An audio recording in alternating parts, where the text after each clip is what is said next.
Associate sponsor Rummy Culture, champions का culture. Education partner SD PG college Panipat, SD Vidya Mandir Panipat. Verma इस सत्र को आगे बढ़ाएंगे। राज, आपसे रिक्वेस्ट करूंगा आप मंच पर आइए। इसके साथ ही राहुल नरवाल जो कि नगर निगम आयुक्त हैं, राहुल जी मंच पर आइए। बहुत जोरदार तालियों के साथ राहुल नरवाल साहब का स्वागत करिए। साथ ही senior deputy mayor Dushyant Bhatt ji को आमंत्रित करूंगा मंच पर। दुष्यंत जी आप मंच पर आइए। और इस सत्र में हम ये समझने की कोशिश करेंगे कि जो मूलभूत ज़रूरतें जिनकी कमी महसूस होती है, सड़क, बिजली, पानी, जो इंफ्रास्ट्रक्चर है, जब तक ये मजबूत नहीं होगा तब तक शहर का विकास नहीं हो सकता है। और इन सभी सुविधाओं की ज़रूरत आम जनता से लेकर उद्योगपतियों तक होती है। तो चलिए इस सत्र में इसी विषय को आज समझेंगे और उन समस्याओं के समाधान को भी तलाशेंगे। राज, ओवर टू यू। शुक्रिया पराग। और लगातार पानीपत मंच में पानीपत के विकास पर हम चर्चा कर रहे हैं और तमाम मेहमान अपनी बात रख रहे हैं यहाँ आकर कि किस तरह से पानीपत में विकास हो रहा है। लेकिन इस सब के बीच बहुत सारी परेशानियां भी है, बहुत सारी दिक्कतें भी है, जिनका जिक्र भी इससे पहले के सत्र में लगातार हुआ है। मेरे साथ जो मेहमान हैं, आप दोनों का बहुत बहुत स्वागत है। राहुल, सबसे पहले आपसे ही शुरुआत करेंगे। नगर निगम का रोल बहुत अहम हो जाता है डेवलपमेंट को लेकर, इंफ्रास्ट्रक्चर को लेकर, और जिस तरह की परेशानियां हैं अभी पानीपत में, उसको दूर करने के लिए क्या कुछ रोड मैप जो है वो नगर निगम ने बनाया है ताकि इन परेशानियों से एक निजात यहाँ के लोगों को मिल सके? जी, आपने सही कहा। पानीपत नगर निगम में बहुत सारी परेशानियां हैं। मैं परेशानियों का पहले जिक्र कर दूं। जैसे हमारा ट्रैफिक जैम इशू है, उसके बाद वाटर प्रॉब्लम्स है, सीवरेज इशू है, सैनिटेशन का इशू है, डिप्लीटिंग ग्राउंड वाटर प्रॉब्लम है। और यूँ लगा लीजिए कि एक छोटे से एरिया में, यानी कि इतना स्क्वायर किलोमीटर नहीं है, और कंजस्टेड पॉपुलेशन रिसाइड कर रही है और बहुत ही थोड़ा अनप्लान्ड सिटीज़ है। तो इसके लेकर हमने जो स्टेप्स लिए हैं, निगम ने जो स्टेप्स लिए हैं, वो कुछ स्टेप्स ऐसे हैं कि अगर डिप्लीटिंग ग्राउंड वाटर प्रॉब्लम है तो एक रेनी वेल का प्रोजेक्ट्स गवर्नमेंट थिंक कर रही है। एक स्काडा सिस्टम ट्यूबवेल पे लगाने की कोशिश कर रहे हैं। हम मॉडल वार्ड्स की तरफ जा रहे हैं। सीवरेज सर्विसेज के लिए हम वो सीवरेज पाइपलाइंस आइडेंटिफाई कर रहे हैं जो बहुत पुरानी है, उनको चेंज किया जा रहा है। अमृत जो नया प्रोजेक्ट आया है पानीपत ग्रामीण में, वो एक इंपॉर्टेंट प्रोजेक्ट है। डेकोरेटिव लाइट्स लग रही है। सिटी ब्यूटिफिकेशन का रोड्स एक हमारा प्रोजेक्ट चल रहा है सेक्टर 13-17 में। मॉडल वार्ड्स और मॉडल पार्क्स की तरफ हम बढ़ रहे हैं। हमारा जो कम्युनिटी टॉयलेट्स हैं उसमें एक ऐप बन चुकी है। ऐप के थ्रू सिटीजन फीडबैक रजिस्टर हो रहा है। तो प्रॉब्लम्स हैं, उसके साथ साथ नगर निगम उन प्रॉब्लम्स को, चैलेंजेस को अपना के काम करने की कोशिश कर रही है।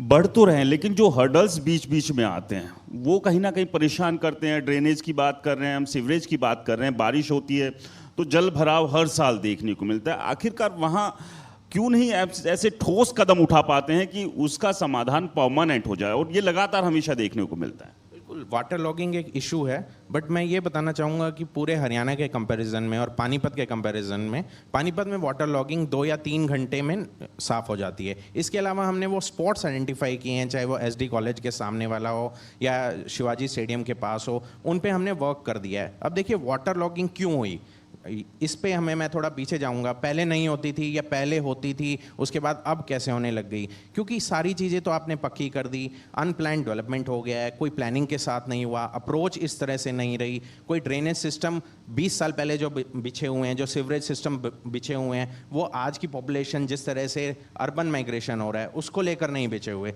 तो चैलेंजेस को हम काउंटर कर रहे हैं जैसे जैसे हमारे पास आ रहे हैं। दुष्यंत जी, क्या जो राहुल जी ने भी बात कही है कि इंफ्रास्ट्रक्चर के ऊपर दबाव बहुत ज़्यादा आ रहा है और इसी की वजह से जो समाधान मिलना चाहिए नहीं मिलता है? यानी कि ये कह लें कि जो कॉलोनीज़ में बसावट है वो बहुत ज़्यादा है, जितनी होनी चाहिए नियम के हिसाब से नहीं होती है। आमतौर पर जो घर और मकान जो बन जाते हैं, तो क्या लगता है ये तमाम जो फिर ट्रैफिक जाम के इश्यूज़ हैं या दूसरे इश्यूज़ हैं, इन्हीं की वजह से?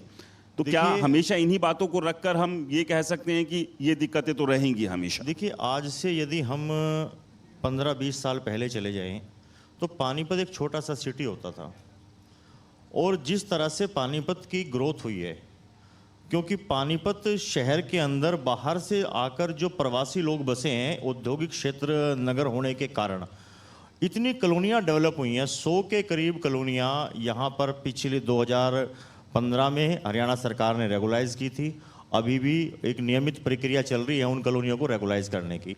जो बाहर से आकर लोग बसे, इतनी कॉलोनियाँ डेवलप हुई तो उतनी कॉलोनियां डेवलप होने के कारण, क्योंकि अनप्लैंड, जैसे राहुल जी ने कहा, बिल्कुल ठीक कहा इन्होंने, अनप्लैंड तरीके से ये शहर डेवलप हुआ, और अनप्लैंड तरीके को प्लैंड में चेंज करने के लिए एफर्ट्स तो करने पड़ेंगे।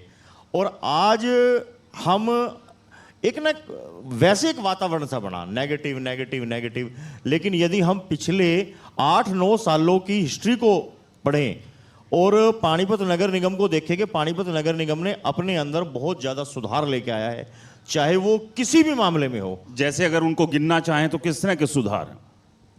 जैसे कि जितनी भी 100 के करीब कॉलोनियाँ रेगुलाइज की, उन कॉलोनियों के अंदर मूलभूत सुविधाएं दी, सड़कें दी, बिजली दी, पानी दी। लेकिन जैसे आपने बताया कि ये अनप्लैंड जो कॉलोनियां बस गई थी, उसकी वजह से परेशानियां भी हुई। उसका कारण नेचुरल है, परेशानियां तो होनी है।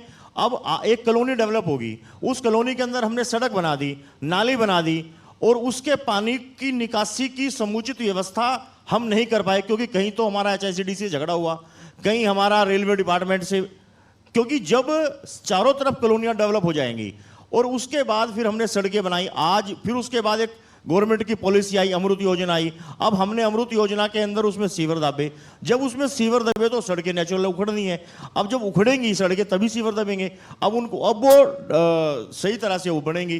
तो जब अनप्लैंड सिटी को हम डेवलप करते हैं, अनरेगुलाइज कॉलोनियों को रेगुलाइज करते हैं, तो ये समस्याएं नेचुरल है कि आती ही आती हैं।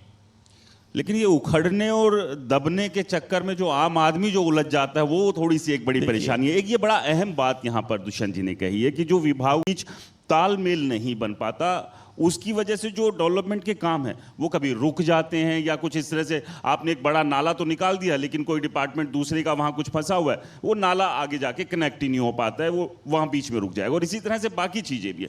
तो इसका कोई परमानेंट समाधान क्यों नहीं निकल जाता है कि आपस में डिपार्टमेंट जो लड़ रहे हैं, उसकी वजह से जो डेवलपमेंट रुकता है और उसकी वजह से जो परेशानी लोगों को होती है वो ना हो? बिल्कुल आपने ठीक कहा। इसके लिए इम्पॉर्टेंट ये है कि कोऑर्डिनेशन किस तरह से किया जाता है। इसमें कमिश्नर का रोल, डिप्टी कमिश्नर का रोल, हमारे हेडक्वार्टर पे जो ऑफिसर्स बैठे हैं उनका रोल आता है। तो कोऑर्डिनेशन जहाँ जहाँ ज़रूरत होती है, अगर मैं आज की बात करूँ तो कोऑर्डिनेशन अगर HSIDC के साथ करना हो तो, और चाहे LNT के साथ करना हो, तो उसमें हमारा पॉलिटिकल सपोर्ट भी मिल रहा है। और ऐसा कुछ नहीं है कि कोऑर्डिनेशन की कमी है, जो मेन कमी ये है कि कैसे चीज़ें ट्रांसफ़र हो रही है। लाइक पहले अगर इंडस्ट्रियल एरिया के सेक्टर्स हमारे पास थे, आज HSIDC के पास है, तो HSIDC handed over, taken over में जो चीज़ें होती है उसमें थोड़ा समय लगता है, लेकिन कोऑर्डिनेशन में कोई कमी है ये मैं महसूस नहीं करता हूँ। एनक्रोचमेंट भी एक बड़ा मुद्दा है पानीपत में। ना केवल पानीपत, बहुत सारी जगह ये दिक्कत है, उसकी वजह से ट्रैफिक जाम भी होता है और भी बहुत अव्यवस्थाएं जो है वो फैलती है।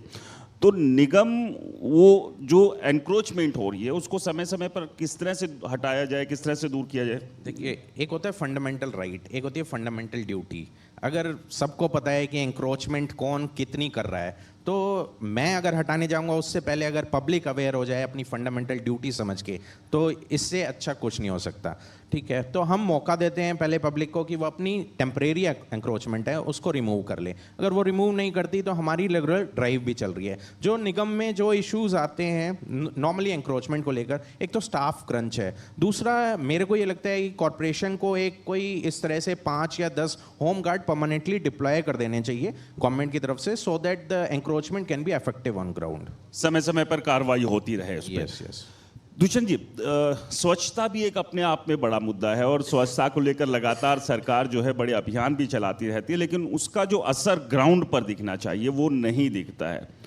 क्या वजह मानते हैं कि क्या जो सफाई कर्मचारी उनकी कमी है, या कहीं ना कहीं अनदेखी यहाँ पर हो रही है उसकी वजह से ये अव्यवस्था फैलती है? देखिए, जब माननीय प्रधानमंत्री नरेंद्र मोदी जी ने समस्त देशवासियों को आह्वान किया, स्वच्छता का संदेश दिया, और उन्होंने स्वयं झाड़ू उठाई, माननीय मुख्यमंत्री जी ने झाड़ू उठाई, बड़े बड़े IAS ऑफिसर सब सड़क पे एक सफाई व्यवस्था अभियान को लेकर चल पड़े। आज मेरा अपना ये मानना है कि सफाई व्यवस्था को एक जन आंदोलन बनाने की आवश्यकता है। जनता को भी ये समझना पड़ेगा, और स्वाभाविक है कि कमियां मैं इसमें एक्सेप्ट करता हूं, स्वीकार करता हूं कि हमारे अंदर भी कमियां होंगी, लेकिन हमें सब कुछ उन कमियों को भी देखते हुए जनता से भी हमारा यही आग्रह है कि वो भी अपनी जिम्मेवारियों को समझें। जब आप देखिए कि पानीपत नगर निगम ने कई प्रकार की व्यवस्थाएं की। आज हर घर पे हम डोर टू डोर कूड़ा कलेक्शन का कार्य कर रहे हैं, लेकिन आज भी बहुत से ऐसे लोग हैं जो उसके अंदर वो कूड़ा नहीं डालते। सूखा कूड़ा और गीला कूड़े की जो हमारी ने एक व्यवस्था खड़ी करी, उस व्यवस्था में कोऑपरेशन नहीं मिला। आज भी जगह जगह कूड़े के ढेर, क्योंकि वो कूड़ा जो आ रहा है, वो कूड़ा कोई सड़क पे गिर रहा है, कोई सब्जी मंडी के अंदर कूड़ा आ रहा है। एक व्यवस्था, इसको एक जन आंदोलन बनाने की आवश्यकता है। और जन आंदोलन कब बनेगा? जन आंदोलन बनेगा तब जब हम सब मिलकर, केवल सरकार पे या नगर निगम पर जिम्मेवारी थोप कर इस व्यवस्था का समाधान नहीं होना, क्योंकि हमें समस्या का समाधान चाहिए, ना कि खुद हम एक समस्या खड़ी बन जाएं। आज हम सब कुछ एक नेगेटिव, नकारात्मकता के बारे में हम बातें तो कर लेते हैं, सफाई व्यवस्था ऐसी होनी चाहिए, हम मानते हैं होनी चाहिए, लेकिन उसके लिए अगर हम रेस्पॉन्सिबल हैं तो ऐसा नहीं है कि कोई दूसरा और रेस्पॉन्सिबल नहीं है। हम सब जिम्मेवार हैं और हम सबको जन आंदोलन बनाकर अपनी भागीदारी तय करके इसको हमें ठीक करना पड़ेगा। राहुल जी, ये जो जन भागीदारी है और जो डिपार्टमेंट्स है उनकी जो जिम्मेदारी है, उसको तय करने के लिए क्या कुछ किया जाए? अभी हम अगर बात करें, चंडीगढ़ की बात कर ले या पंचकुला की बात कर ले, काफ़ी बेहतर दिखाई देते हैं, चाहे इंफ्रास्ट्रक्चर की बात हो, सफाई की व्यवस्था की बात हो। तो क्या वहाँ रहने वाले लोग ये बात समझ गए हैं कि अपने शहर को साफ रखना है तो अब हमारी खुद की जिम्मेदारी है, या ये कलेक्टिव एफर्ट्स है जो मिल के कर दिए गए हैं, जो यहाँ नहीं दिख रहे हैं? तो उसके लिए क्या एक रोड मैप होना चाहिए? बिल्कुल बिल्कुल, जैसे कि दुष्यंत भट्ट जी ने बोला है, ये शेयर्ड रिस्पॉन्सिबिलिटी है। तो निगम का आगे आने वाले 1 साल में जो प्लान है वो ये है कि आईसी एक्टिविटी और ई लर्निंग प्लेटफॉर्म हम बना रहे हैं। उसके तहत हर घर में हम जाएंगे और उनको कुछ ऐसे फीडबैक्स देंगे कि आपको जब वेस्ट जनरेट हो रहा है तो किचन वेस्ट कैसे रखना है, जो बायोमेडिकल वेस्ट है वो कैसे रखना है। तो इस तरह की एक टीम बनाई जाएगी। आईसी का हमने टेंडर फ्लोट कर दिया, एक कंपनी आ रही है, so that the shared responsibility can be distributed in a shared manner. चलिए, कुछ सवाल भी यहाँ पर ले लेते हैं, पानीपत के लोग हैं।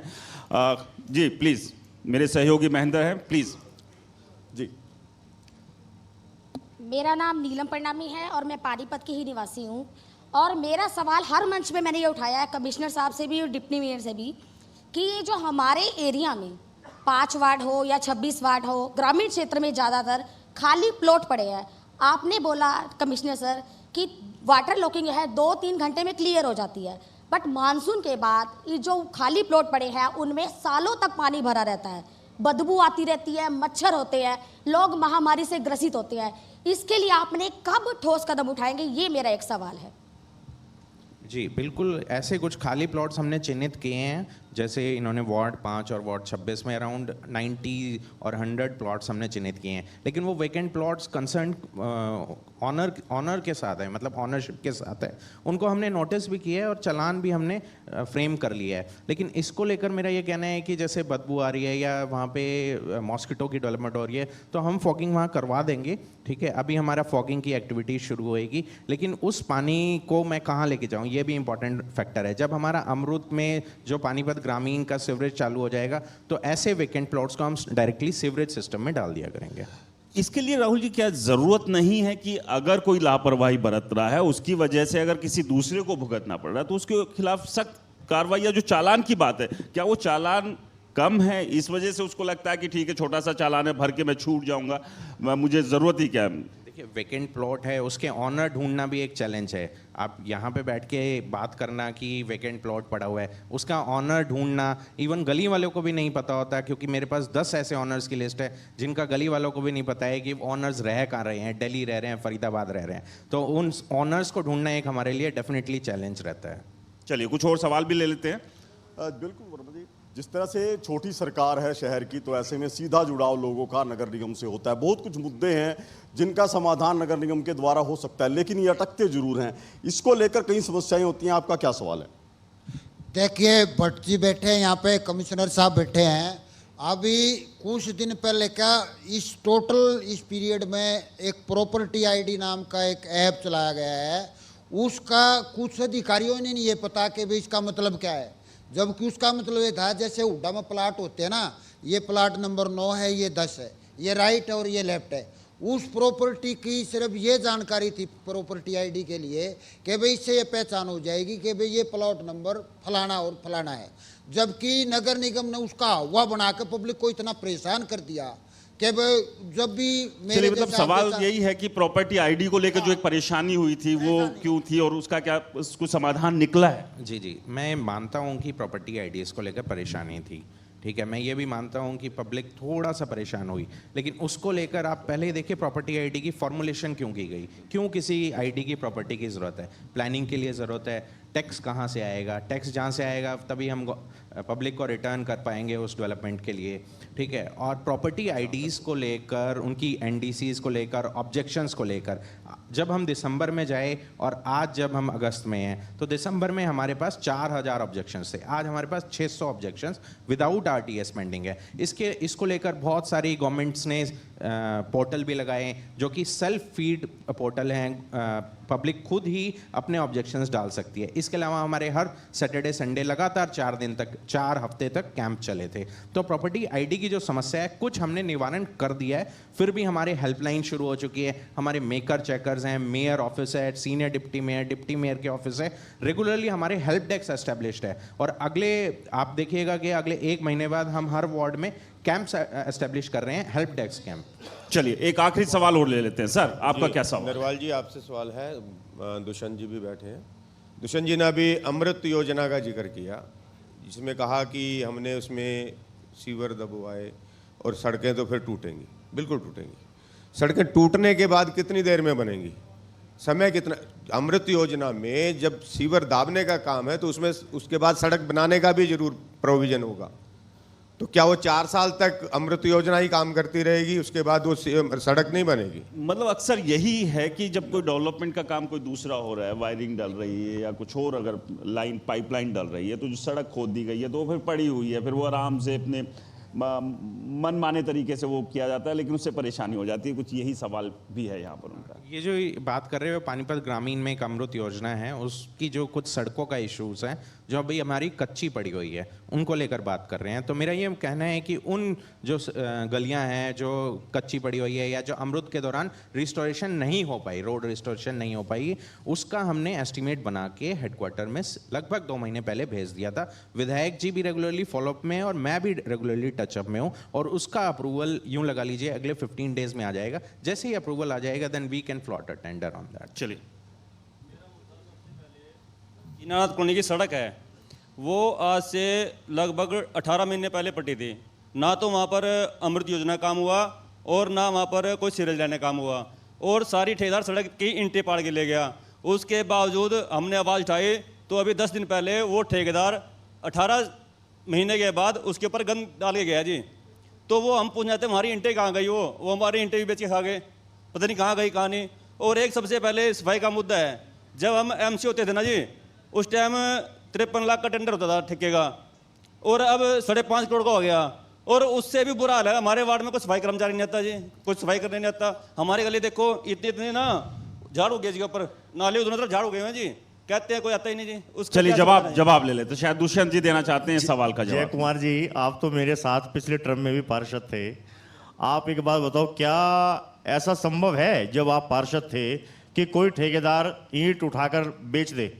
ऐसा संभव है नगर निगम में? नहीं, वो कह रहे हैं how it is लेकिन बेची possible? नहीं है तो गायब नहीं। कहाँ हो गई? एक बात, लापता है वो ईंट। जब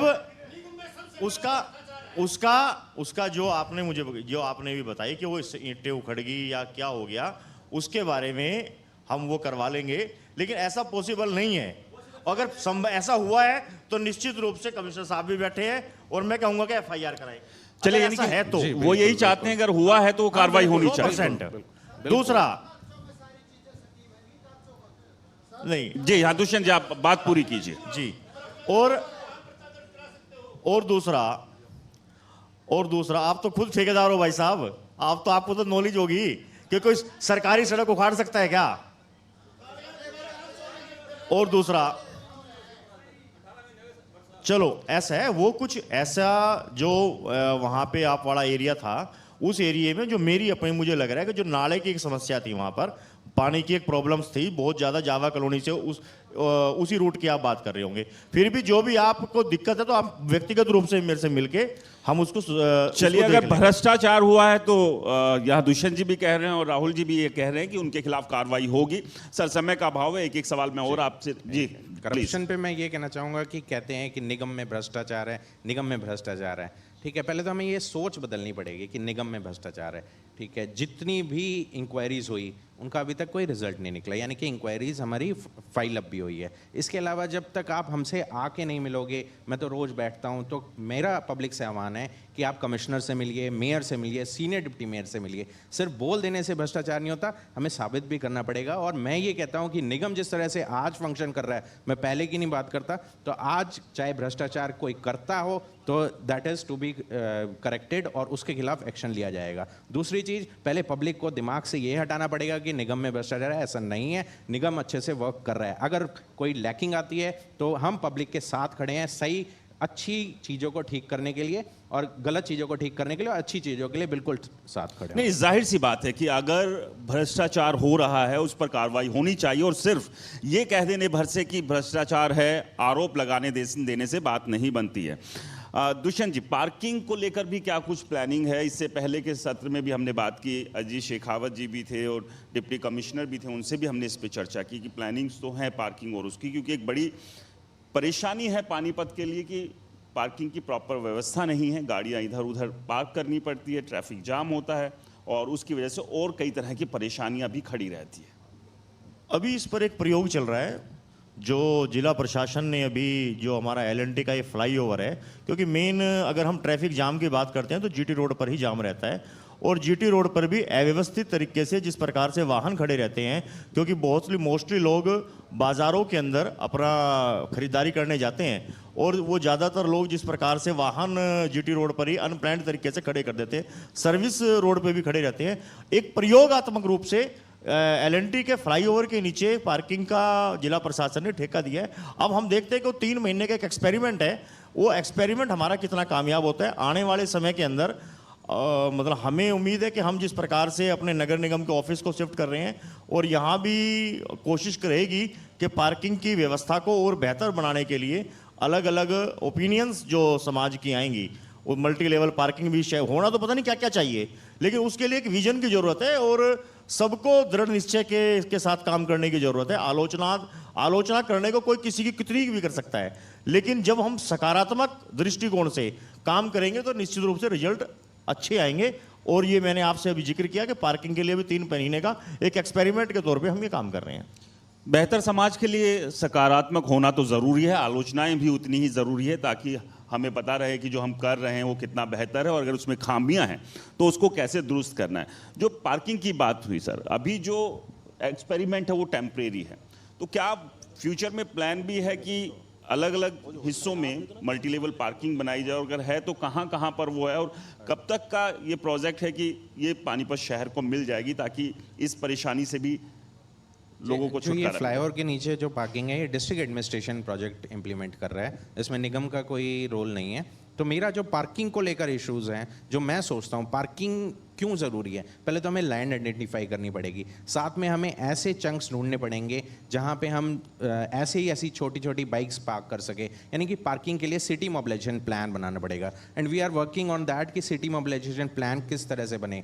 ये देखा जाए कि कौन से पीक आवर्स हैं जहाँ पे कौन से व्हीकल्स कौन सी रोड पे ज़्यादा इफेक्टिव मैनर्स में दौड़ रहे हैं। तो सिर्फ ये बोल देना कि मैं मल्टी लेवल पार्किंग की तरफ जाऊँगा या मैं लैंड आइडेंटिफाई करूँगा, ये नाकाफ़ी रहेगा। पहले हमें सिटी मोबिलाइजेशन प्लान बनाना पड़ेगा, उसके बाद उसको लैंड के साथ, लैंड अवेलेबिलिटी के साथ मैचअप कराना पड़ेगा, उसी के बाद हम पार्किंग की समस्या को निजात पाएंगे। चलिए एक सवाल और ले लेते हैं। नगर निगम से लोगों का सीधा जुड़ाव होता है और बहुत से सवाल होते हैं। इंडिया न्यूज हरियाणा ने मौका जरूर दिया यहाँ पानीपत की जनता को कि वो सवाल पूछ सके, तो सवाल बहुत सारे हैं और मैं चाहूंगा कि जवाब उनको मिले। पूछिए आप सवाल। सर मेरा सवाल ये है, जो हमारा वार्ड नंबर 13 है उजा रोड, एकता विहार कॉलोनी, कई कॉलोनी है, साई कॉलोनी, वहाँ जो आवारा नंदी घूम रहे हैं, कई डेथ हो चुकी हैं, कई एक्सीडेंट हो चुके हैं, उनके बारे में आज तक कोई कार्रवाई नहीं हुई।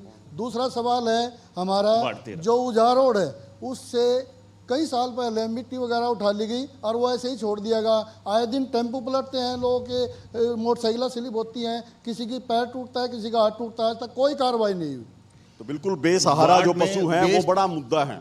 पशु एक और जो सवाल है, है, आप भी क्या वो जो पूछना चाहते घूमते हैं, लावारिश जो पशु है, उसके लिए क्या व्यवस्थाएं हैं? उसकी वजह से बड़ी दिक्कतें होती हैं। जी बिल्कुल। देखिए जो हमारे स्ट्रे एनिमल्स हैं, तो लास्ट 6 मंथ्स में हमने अराउंड 1500 स्ट्रे एनिमल्स को नैन गौशाला में भिजवाने का काम किया है। इसके अलावा एक जो बरसत रोड है, वहाँ पे निगम की जो ज़मीन है, बरसत रोड है, वहाँ पे निगम की जो ज़मीन है, वहाँ पे खुद से निगम गौशाला बनाने का प्लान कर रही है। अब ये देखिए स्ट्रे एनिमल्स क्यों आए सड़कों पे, क्योंकि इन ब्रीडिंग इस तरह से हुई, ठीक है, इन ब्रीडिंग हुई और वो अनकंट्रोल्ड इन ब्रीडिंग हुई, इसके कारण सड़कों पे आज हमें स्ट्रे एनिमल्स दिख रहे हैं। अब स्ट्रे एनिमल्स के साथ साथ हमें ये भी देखना पड़ेगा कि ये कंजस्टेड शहर है, ऐसा रोहतक या हिसार में बहुत कम देखने को मिलेगा। अब कंजस्टेड शहर के कारण ह्यूमन एनिमल कॉन्फ्लिक्ट ज़्यादा हो रहे हैं, तो हमारा रेगुलरली प्रयास रहता है कि रात के दौरान हम स्ट्रे एनिमल्स को नैन गौशाला में पकड़ के भिजवाने का काम करें। कि आपने door to door garbage collection का जो ठेका है जेबीएम कंपनी को दे रखा है। जेबीएम कंपनी के जो कर्मचारी हैं या ठेकेदार हैं वो डोर टू डोर जाते हैं और घरों से कहीं 30 रुपए की पर्ची कटवा रहे हैं, कहीं 50 की, कहीं 100 की। एक तो मेरा ये सवाल है कि आपने कोई मापदंड, कोई पैमाना तय कर रखा है, आपने जेबीएम को कोई गाइडलाइन दे रखी है कि कितनी आपने पर्ची कटवानी है। सेकंड सवाल मेरा ये है, जेबीएम की पर्ची अगर देखी जाए उस पे एग्जैक्ट यही भाषा लिखी गई है, आयुक्त महोदय नगर निगम के आदेशानुसार शुल्क ना देने पर आपके खिलाफ कानूनी कार्यवाही का प्रावधान है। मैं ये पूछना चाहती हूँ, अगर हम 30 रुपये या 50 रुपये नहीं देंगे तो क्या हम जैसे नागरिकों पर कूड़ा डालने की वजह से क्या कोई धारा लगा दी जाएगी? लेकिन अगर नियम है तो देना चाहिए, और अगर ये भी बात है कि उसमें क्लैरिटी भी होनी चाहिए कि क्या ये नियम है कि एक अलग अलग जो रेट्स लिए जा रहे हैं। ये जो बात कर रहे हैं जिस एजेंसी के साथ एग्रीमेंट हुआ, वो गवर्नमेंट लेवल पे एग्रीमेंट हुआ, 2017 में एग्रीमेंट हुआ है फॉर 22 ईयर्स। उसमें क्या होगा कि वेस्ट टू एनर्जी प्लांट हमारा मुरथल में लगा है, पूरे हरियाणा का first waste to energy plant है विच इज़ रनिंग सक्सेसफुली। अब मैं इनकी बात पे आता हूँ कि यूज़र चार्जेस कौन देगा। जो एग्रीमेंट हुआ है, एग्रीमेंट में साफ तौर पे मेंशन है कि यूज़र चार्जेस कंसर्न एजेंसी ने कलेक्ट करने हैं। अब जो मैंने क्लियर कर दिया कि हमने कलेक्ट नहीं करने गार्बेज चार्जेस, कंसर्न एजेंसी ने यूज़र चार्जेस कलेक्ट करने हैं। दूसरा ये इनका क्वेश्चन था कि कहीं 30 रुपये, कहीं 50 रुपये, कहीं 100 रुपये, ये उनका डोमेन है कि वो कितने रुपए कलेक्ट कर रहे हैं। उन गवर्नमेंट की तरफ से सिर्फ ये डायरेक्शन है कि उन्हें यूज़र चार्जेस कलेक्ट करने हैं, ठीक है। सिर्फ गवर्नमेंट की तरफ से ये डायरेक्शन है कि बीपीएल से वो सिर्फ 5 रुपये चार्जेस लेंगे, इसके अलावा वो 30, 50 और 100 में कैटेगराइज करेंगे, ठीक है। आगे बता देता हूँ, अगर कोई नहीं दे रहा है, यूज़र चार्जेस नहीं दे रहा है, तो वहाँ से वो कलेक्शन बंद हो जाएगी उसकी, और ऐसा कोई कानूनी कार्रवाई नहीं होगी। सॉलिड वेस्ट मैनेजमेंट के रूल्स में जाइए आप, तो उसमें ये लिखा हुआ है कि कोई अगर सड़क पे भी कूड़ा फेंकता है, अगर वह सफाई नहीं करता डेली अपने घर की, तो भी उसमें एक्ट के अनुसार चलानिंग हो सकती है। तो अगर कोई कानूनी कार्रवाई का कोई प्रावधान नहीं है, अगर वो ऐसा कोई पर्ची पे लिख रहे हैं कि वो मेरे आदेश अनुसार ऐसा कोई काम कर रहे हैं, तो वो बिल्कुल गलत लिख रहे हैं। इनकी संज्ञान लेने के बाद मैं कल उनको नोटिस कर दूंगा कि उस पर्ची पे मेरा नाम ना लिखा जाए। जी, लेकिन जो सवाल था, जो अलग अलग जो रेट दिए गए हैं, यानी कि इसका मतलब अगर उन्हें हक है इसका कि वो कोई भी इलाके में कोई भी रेट कर सकते हैं, तो कल को ये 50 रुपये, 500 रुपये भी हो सकता है? नहीं, ऐसा नहीं है। ऐसा नहीं है कि 50 के 500 हो जाएगा, कल को 1000 हो जाएगा। उनका कैटेगराइजेशन है कि रेजिडेंशियल एरिया से कितना लेना है, कॉमर्शियल एरिया से कितना लेना है, इंडस्ट्रियल एरिया से कितना लेना है, होटल से कितना लेना है, BWG से कितना, बल्क वेस्ट जनरेटर से कितना लेना है, हॉस्पिटल जो बायोमेडिकल वेस्ट जनरेट करते हैं उनसे कितना लेना है। तो अगर कहीं ये जो कंसर्न मैडम है, इन्होंने जो सवाल उठाया है कि अगर कोई ऐसा है कि एक घर से वो 30 ले रहे हैं या उसी कॉलोनी में दूसरे घर से वो 100 ले रहे हैं, तो डेफिनेटली उन पे एक्शन बनता है। जी, चलिए, आई थिंक जो आपका सवाल था उसका जवाब मिल गया। मेरा सवाल राहुल नरवाल जी,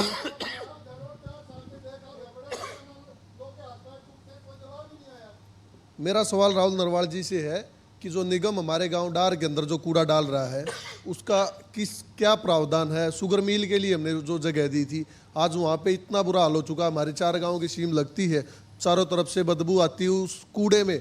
मरे हुए कुत्ते भी, जानवर भी इस तरीके के आते हैं और वहाँ पे कोई सफाई की व्यवस्था नहीं है।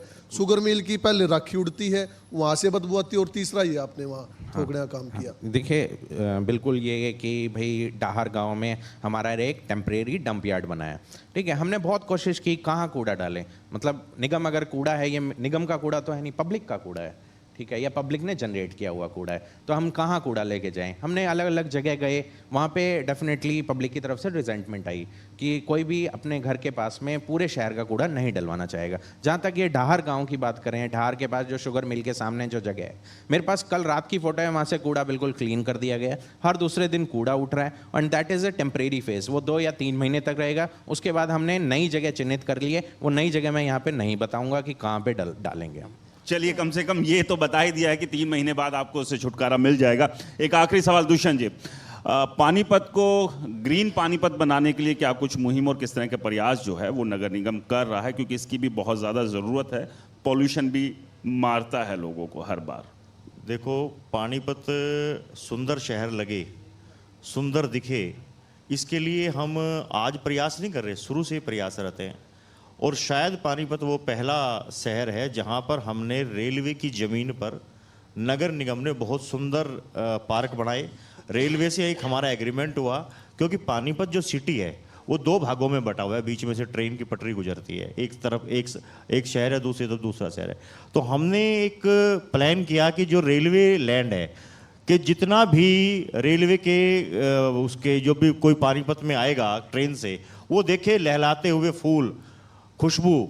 और इसलिए हमने पानीपत के अंदर एक बहुत सुंदर, हमने मतलब पिछले प्लान में मैंने अपने वार्ड से किसी इसकी शुरुआत करी। आज कई जगह इस प्रोजेक्ट पे हमारा काम चल रहा है। उसके अलावा और भी जितने भी पानीपत के पार्क हैं, सारे पार्क हमने RWA को दिए, और RWA को हम ऑलरेडी 4 रुपये स्क्वायर फीट के हिसाब से उनको मेंटेन करने के लिए वो दे रहे हैं। उसके अलावा अभी भी हम और ज़्यादा पार्कों की ब्यूटिफिकेशंस के भी अभी हमने टेंडर लगाए हैं।